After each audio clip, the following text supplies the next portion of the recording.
Hi, today I'm going to read you Goldilocks and the Just One Bear, and it's written by Lee Hodgkinson. Once upon a time, there was this bear. One minute he was lolloping about in the woods, all happy-go-lucky. The next minute he hadn't a crumb of a clue where he was. He was one completely lost bear. Oh dear. The bear didn't much like this place. Too many bright lights and not enough twigs. Too much loud honking and beeping and not nearly enough owl hooting. The bear was also a teeny bit scared. His furry legs had gone slightly wobbly. Maybe the thing to do, said the bear looking around, is to nip into where Snooty Tower's here and get away from the terrible racket. So you can imagine how loud it is after being in the woods. But the spinny Snooty Tower's door made the bear feel dizzy, and being dizzy with the wobbly legs was bad news. What the bear needed was a little sit down. A little sit down somewhere would definitely see him tickety-boo. You can see him going up in the lift. The bear peeped through a door and thought how very pleasant it was up here. Not nasty or noisy like down there, thought the bear, just a place for a little sit down. All that whooshing, travelling was certainly a hungry business, so before he could sit down, a spot of porridge seemed like a good idea. We've got some goldfish there and someone's left some toast on the side. This porridge is too soggy, said the bear. Is that porridge? I don't think it's porridge. What do you think he's eating instead? This porridge is too crunchy, said the bear. Now, does that look like porridge to you? What do you think he could be eating? Cat biscuits. Oh dear, this bear is definitely silly. This porridge is a bit on the dry side, said the bear, but it's better than nothing. Looks like he's eating some toast instead. Now the bear was ready for his little sit down. This chair is too ouchy, said the bear. Ooh, I don't think a cactus is a chair. What do you think? This chair is too noisy. Oh no, he sat on the cat by accident. This chair is just right, said the bear. A little sit down is all very well, but what the bear needed to feel really tickety-boo was a good old-fashioned lie down in a comfy bed. So looks like he's gone and sat on a beanbag and everything's popping out.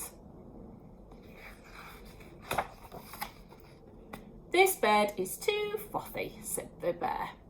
He sat in a bath. This bear is too pink, said the bear. Okay. This bear is just right, yawned the bear. And as soon as he nodded off. So obviously he's gone into someone's bed who likes playing with building bricks, a train and a robot. I wonder whose bed he could be in. The bear dreamt of crunching through leaves. The bear dreamt of pottering about in his slippers. The bear dreamt of a voice shouting very, very loudly. Someone has been eating from my fish bowl, said the daddy person. Someone has been eating my little pumpkin's kitty nibbles, said the mummy person. And someone has been eating my toast, said the little person, and they've eaten it all up. Oh dear. Unfortunately, the bear was not dreaming at all. He was wide awake and back in real life again.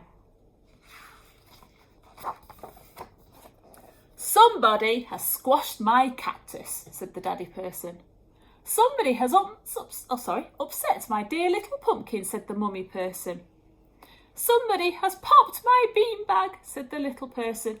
But clearly he does like the fact that the beanbag bits are all everywhere, because he's playing with it too.